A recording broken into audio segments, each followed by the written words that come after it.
Good morning, students.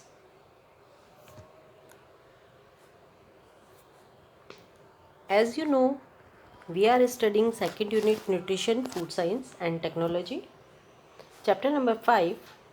This is Food Processing and Technology. And today's topic is Preparing for a Career in Food Processing and Technology. खाद्य प्रसंस्करण एवं प्रौद्योगिकी के क्षेत्र में जीविका के लिए तैयारी करना।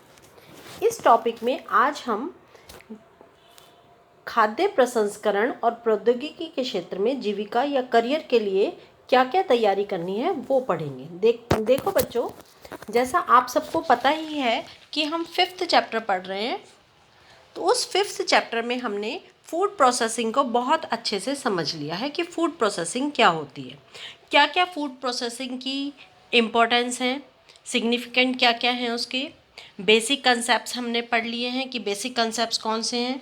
फिर हमने डेवलपमेंट पढ़ा था कि development of food processing and technology क्या है। उसके बाद हमने फिर उसकी इम्पोर्टेंस पढ़ी। फिर हमने नीड ऑफ फूड प्रोसेसिंग पढ़ी कि फूड प्रोसेसिंग की आवश्यकता हमें क्यों क्यों होती है। फिर उसके बाद हमने पढ़ा था मेथड्स ऑफ फूड प्रिजर्वेशन कि हम किस किस तरीके से फूड को प्रिजर्व कर सकते हैं। फूड्स और मेथड्स पढ़ने के बाद अब जब हमने फूड प्रोसेसिंग के बारे में सब कुछ पढ़ ही लिया, हमने फिर उसके बाद क्लासेस पढ़े थे फूड बेस्ड ऑन पेरिशेबिलिटी।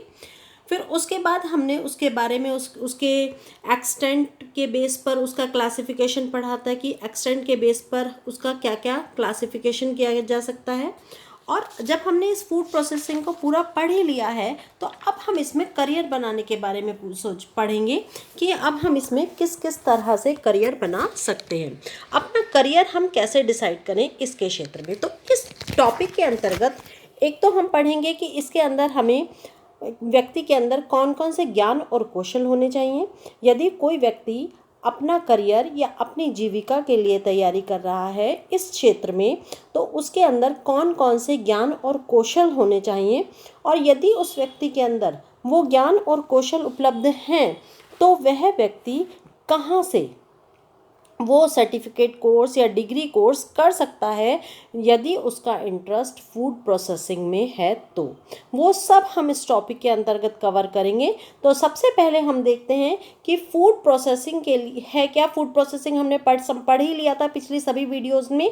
जिन्होंने इसकी सारी वीडियोस नहीं देखी हैं, ये हमारी इस चैप्टर की 8th वीडियो है। जिन्होंने पिछली 7 वीडियो नहीं देखी हैं, तब जब तक वो 7 वीडियो नहीं देखेंगे तब तक आपको ये समझ नहीं आएगा कि ये फूड प्रोसेसिंग है क्या।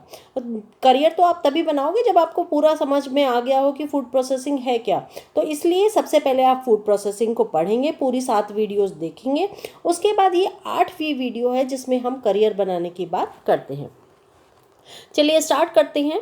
तो सबसे पहले खाद्य प्रसंस्करण एवं प्रौद्योगिकी क्या है। ये एक बहुत ही विस्तृत क्षेत्र है जिसमें खाद्य पदार्थों का निर्माण, किसी भी खाद्य पदार्थ का निर्माण, उसका संसाधन, उसका शोध और उसका विकास, ठीक है, उसका जो विकास है वो सब हमें करना होता है। इसके अतिरिक्त जो खाद्य की गुणवत्ता है और सुरक्षा को सुनिश्चित एवं नियंत्रित भी किया जाता है।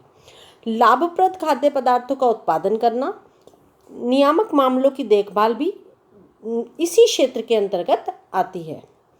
इस क्षेत्र में जो लोग जीविका कमाने के इच्छुक व्यक्ति हैं वो खाद्य प्रौद्योगिकी की किसी भी एक शाखा में विशेषज्ञता प्राप्त कर सकते हैं। इसमें बहुत सारी अलग अलग शाखाएं हैं। यदि आपको इस फील्ड में अपना करियर बनाना है तो आप जो मैं नीचे फील्ड बता रही हूँ उन फील्ड में से किसी एक फील्ड में स्पेशलिटी हासिल कर सकते हैं, विशेषज्ञता हासिल कर सकते हैं, तब आप उस चीज़ के एक्सपर्ट बन जाएंगे। जैसे पेय पदार्थ में, डेयरी उत्पाद में, मांस और मुर्गी पालन में, समुद्री खाद्य में, वसा और तेल में, या फिर आप प्रिजर्वेटिव में, अनाज और योजक पदार्थ में, इन सब चीज़ों में आप अपना करियर बना सकते हैं। उसी चीज़ में आप स्पेशलिटी कर सकते हैं। उसके लिए आपको इन सभी खाद्य पदार्थों के बारे में डीपली नॉलेज होनी आवश्यक है, लेकिन उसके अलावा आपके अंदर कुछ ज्ञान और कौशल भी होने चाहिए, तभी आप उस क्षेत्र में अपना करियर बना सकते हैं। अब कौन कौन से ज्ञान और कौशल आपके अंदर होने चाहिए वो देखते हैं। सबसे पहले खाद्य विज्ञान, खाद्य रसायन, खाद्य संसाधन, सुरक्षा गुणवत्ता, उसका आश्वासन, बेहतर विनिर्माण पद्धतियाँ, जो भी पद्धतियाँ हैं, और पोषण का व्यवहारिक ज्ञान। उन सब चीज़ों के लिए आपको इन सब चीज़ों का व्यवहारिक ज्ञान होना आवश्यक है। यदि व्यवहारिक ज्ञान नहीं होगा तो आपको क्या होगा, आप उस चीज़ में अपना करियर नहीं बना सकते। व्यवहारिक ज्ञान का मतलब उसकी पूरी तरह से डीपली नॉलेज वो आपके व्यवहार में पूरी तरह से आनी चाहिए। फिर आता है सेकंड पॉइंट, कच्चे और पकाए हुए जितने भी पदार्थ होते हैं उन पदार्थों के इंग्रेडिएंट्स कौन कौन से उसके अंदर इंग्रेडिएंट्स या संगठन है, गुणवत्ता और सुरक्षा के विश्लेषण का ज्ञान और कौशल आपके अंदर डेवलप होने चाहिए। तभी आप उस विषय में अपना करियर बना सकते हैं। थर्ड पॉइंट देखते हैं क्या है। थर्ड पॉइंट है खाद्य सामग्री या विभिन्न प्रकार की जो भी खाद्य सामग्री हैं और बड़े पैमाने पर खाद्य निर्माण और खाद्य उत्पादन में उनके उपयोग का ज्ञान आपको होना आवश्यक है कि उनको उपयोग कैसे करना है। फिर फोर्थ आता है उत्पादन विनिर्देशन। विनिर्देशन मीन्स स्पेसिफिकेशन, प्रोडक्ट स्पेसिफिकेशन और खाद्य उत्पादन के विकास का कौशल आपके अंदर डेवलप होना चाहिए। नेक्स्ट आता है संवेदी मूल्यांकन, सेंसरी इवैल्यूएशन और स्वीकार्यता। ये आपके अंदर इस चीज़ का आपके अंदर कौशल डेवलप होना बहुत ज़रूरी है। यदि कौशल नहीं है तो फिर आपको प्रॉब्लम क्रिएट हो जाएगी। फिर आता है औद्योगिक पद्धतियाँ और कार्यप्रणाली नियंत्रण, वितरण प्रणालियों तथा उपभोक्ता क्रय पैटर्न को समझने का आपके अंदर कौशल होना चाहिए कि वो आपके अंदर कौशल है या नहीं है। खाद्यों को पैक करना और उन पर लेबल लगाने का ज्ञान और कौशल आपको होना चाहिए। फिर आता है उत्पादन रूपरेखा, डिज़ाइन की सहायता के लिए सूचना प्रौद्योगिकी के उपयोग की योग्यता होनी आपके अंदर आवश्यक है। आपको संवेदी मूल्यांकन करना आना चाहिए। फिर खाना बनाने और पाक क्रिया में कौशल और ज्ञान आपके अंदर होना चाहिए। फिर आता है डिज़ाइन, प्रतिरूप तैयार करने, उसका विश्लेषण करने, प्रतिरूप का अनुसरण और रेसिपी का अनुकूलन करने का कौशल भी आपके अंदर डेवलप होना चाहिए। तो यदि आपके अंदर ये सारे के सारे ज्ञान और कौशल हैं तो आप क्या कर सकते हैं, आप अपना करियर खाद्य प्रौद्योगिकी और प्रसंस्करण में बना सकते हैं। तो खाद्य प्रसंस्करण और प्रौद्योगिकी के क्षेत्र में जीविका के लिए तैयारी करने के लिए निम्न ये जो आपको कौशल और ज्ञान मैंने बताए हैं ये सब के सब आपके अंदर होने आवश्यक हैं। अब आपके अंदर ज्ञान और कौशल तो डेवलप हो गए कि आपके अंदर ये ज्ञान और कौशल होने चाहिए।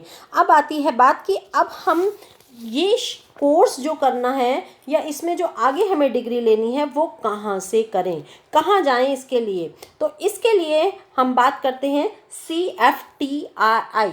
ये CFTRI क्या है, ये केंद्रीय खाद्य प्रौद्योगिकी शोध संस्थान है जो मैसूर में स्थित है। कौन सा संस्थान है, CFTRI, केंद्रीय खाद्य प्रौद्योगिकी शोध संस्थान। ठीक है, यहाँ से आप क्या कर सकते हैं, यहाँ से आप डिग्री कोर्स कर सकते हैं, central food and technology research institute. ठीक है, अब आती है बात कि कौन कौन व्यक्ति कर सकते हैं। जिन्होंने PCM किया है या PCB किया है 10+2 में, जिनके पास फिजिक्स केमिस्ट्री मैथ्स था या फिजिक्स केमिस्ट्री बायो था, ठीक है, वो बच्चे, या 10+2 में जिन्होंने होम साइंस पढ़ा है वो भी व्यक्ति विभिन्न राज्यों के विभिन्न खाद्य शिल्प संस्थानों, अनुपयुक्त विज्ञानों के महाविद्यालयों से सर्टिफिकेट पाठ्यक्रम शिल्प और डिप्लोमा के लिए प्रवेश प्राप्त कर सकते हैं। ठीक है, ये संस्थान CFTRI जो कर्नाटक के मैसूर में स्थित है, इस प्रकार के पाठ्यक्रम खाद्य परिरक्षण और संसाधन तथा खाद्य प्रबंध संस्थानों के लघु उद्योग विभागों में रोजगार प्राप्त करने के लिए बहुत ही उपयोगी है। खाद्य उद्योग विशेषकर बड़े पैमाने की इकाइयों में नौकरियों के लिए और शोध कार्य और प्रशिक्षण तथा साथ ही एंटरप्रेन्योरशिप के लिए स्नातकोत्तर डिग्री कौन सी होती है, पोस्ट ग्रेजुएट डिग्री और शोध योग्यता अनिवार्य होती है। भारत और विदेश के अनेक विश्वविद्यालय इस क्षेत्र में स्नातक, ग्रेजुएशन और स्नातकोत्तर पोस्ट ग्रेजुएशन डिग्री चलाते हैं। कुछ संस्थान खाद्य प्रसंस्करण और प्रौद्योगिकी के विशिष्ट पहलुओं से संबंधित पोस्ट ग्रेजुएट पाठ्यक्रम भी उपलब्ध कराते हैं। तो यहाँ से आप क्या कर सकते हैं, यहाँ से आप डिग्री कोर्स कर सकते हैं, जिससे आप अपना करियर खाद्य प्रसंस्करण और प्रौद्योगिकी के क्षेत्र में बना सकते हैं। तो यहाँ पर ये वीडियो हम ख़त्म करते हैं। इससे आगे हमारा इस चैप्टर का केवल एक टॉपिक बचता है, वो नेक्स्ट टॉपिक हम नेक्स्ट वीडियो में कवर अप करेंगे। ठीक है बच्चों, यहाँ पर इस वीडियो को हम यहीं पर रैप अप करते हैं। Thank you.